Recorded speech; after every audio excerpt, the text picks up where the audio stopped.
बिस्मिल्लाहिर्रहमानिर्रहीम अस्सलाम वालेकुम। Hasnain from Arabian travel and tours service. आज का हमारा टॉपिक है सऊदी वर्क वीज़ा कैसे हासिल किया जा सकता है। तो वीडियो में आगे से बढ़ने से पहले मैं आप सबसे गुजारिश करूंगा कि तमाम दोस्तों से कि हमारा वीडियो जो है शुरू से लेकर आखिर तक लाजमी देखिएगा। ये आपके लिए बहुत ही इन्फॉर्मेटिव वीडियो आने लगी है।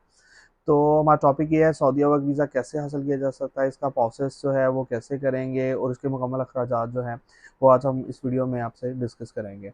सऊदी वर्क वीज़ा जो है सऊदी कफ़ील से जो है वो आपको हासिल होता है। जो सऊदी कफ़ील होता है उससे आपने वीज़ा लेना है। वीज़ा लेने के बाद आपकी जो पाकिस्तान में ओवरसीज़ एम्प्लॉयमेंट कंपनीज़ हैं उनके लाइसेंस के ऊपर आपने बकाला बनाना है। बकाला बनाने के बाद आपने गेम का मेडिकल का टोकन लेना है जो कि जिसकी फ़ीस $10 है।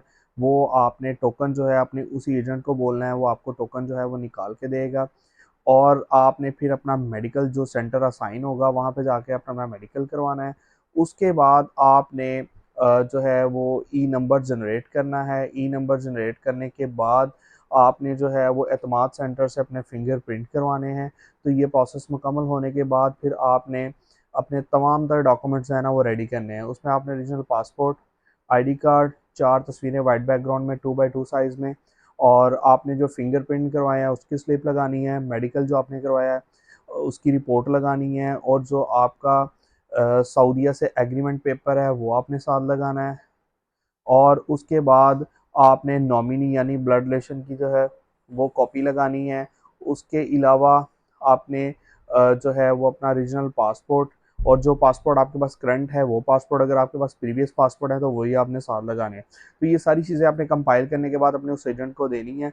वो आपकी एक फ़ाइल रेडी करेगा। फ़ाइल रेडी करने के बाद सऊदी एम्बेसी जो कि इस्लामाबाद और कराची में है, और उन दोनों में से जिस भी एम्बेसी में उसमें सबमिट करवाना होगा वो उस एम्बेसी में सबमिट करवा देगा।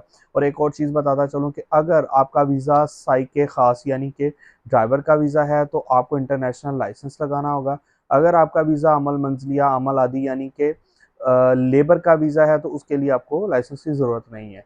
तो ये जैसे ही आपके डॉक्यूमेंट सऊदी एम्बेसी में भिजवाएगा उसके 12 से 15 दिन बाद इंशाल्लाह आपका वीज़ा जो है वो स्टैम्प्ड होके आ जाएगा। लेकिन अब तो वीज़ा जो है वो ई वीज़ा सिस्टम हो गया है। जैसे ही आपका ई वीज़ा इशू होगा उसके बाद का प्रोसेस होगा आपका प्रोटेक्टर। प्रोटेक्टर करवाने के लिए जो है वो आपको फिर लाहौर, इस्लामाबाद, कराची या जिन सिटीज़ में इमिग्रेंट ऑफिस हैं वहाँ पे आपको जाके अपने फिंगरप्रिंट करवाने होंगे। फिंगरप्रिंट करवाने के बाद आपके पासपोर्ट पे एक इमिग्रेंट की स्टैंप लग जाएगी, और साथ में आपको एक इंश्योरेंस पेपर मिल जाएगा। प्रोटेक्टर किसको कहते हैं? प्रोटेक्टर ये होता है कि खुदा ना खास्ता 2 साल के दौरान सऊदीया में आपके साथ कोई मिसहैप हो जाता है या एक्सपायर हो जाता है वो बंदा, तो जो उसकी इंश्योरेंस होती है वो जो नॉमिनी की कॉपी लगी है ब्लड रिलेशन की, वो उसको सारा उसका क्लेम मिलता है। तो ये चीज़ करवाना ज़रूरी होती है। तो इस तरह से ये आपका प्रोसेस मुकम्मल हो जाएगा। अब बात करते हैं अखराजात की। अखराजात जो हैं इसमें $10 आपके गेमका के टोकन के आएँगे जो कि 3000 पीकेआर में बनते हैं। उसके बाद आपका ई नंबर जनरेट होगा, मेडिकल होगा। मेडिकल इस टाइम जो है 20,400 फ़ीस है। उसके बाद आपका ई नंबर जनरेट होगा, वीज़ा स्टैम्प्ड होगा, प्रोटेक्टर होगा। ये 3 चीज़ों के जो चार्जेज़ हैं तकरीबन 30 से 35,000 के राउंड अबाउट जो है ये बनेंगे। तो ये टोटल अगर हम उसके बाद हम करेंगे जो फिंगरप्रिंट करवाएंगे, फिंगरप्रिंट के तकरीबन 2,500 के करीब चार्जेस हैं। अगर टोटल हम कैलकुलेट करें तो ये तकरीबन 55 टू 60 के राउंड अबाउट जो है ना वो आपके टोटल चार्जेस बनेंगे वीज़ा स्टैंपिंग के। तो जैसे ही आपका वीज़ा कंप्लीट हो जाएगा, प्रोसेस कंप्लीट होने के बाद वीज़ा आपका लग जाएगा। उससे अगला जो प्रोसीजर होगा वो होगा आपके टिकट। आपने टिकट करवाना है जिस डेट का भी आप मतलब आपको बेहतर लगता है उस टिकट का आप टिकट करवाएं। टिकट करवाने के बाद उस डेट में आप ट्रैवल कर दें। तो जब आप ट्रैवल कर जाएंगे सऊदीया पहुंच जाएंगे, सऊदीया पहुंचते ही आपका जो वीज़ा होगा वो 90 डेज़ का कंसिडर होगा। उस पर लिखा होगा वीज़ा ड्यूरेशन 90 डेज़। ठीक है, stay of 90 days, duration 90 days. तो जैसे ही आप सऊदीया पहुंचेंगे, सऊदीया पहुंचते ही आपका वहाँ पे मेडिकल होगा। मेडिकल होने के बाद आपका इकामा बनेगा।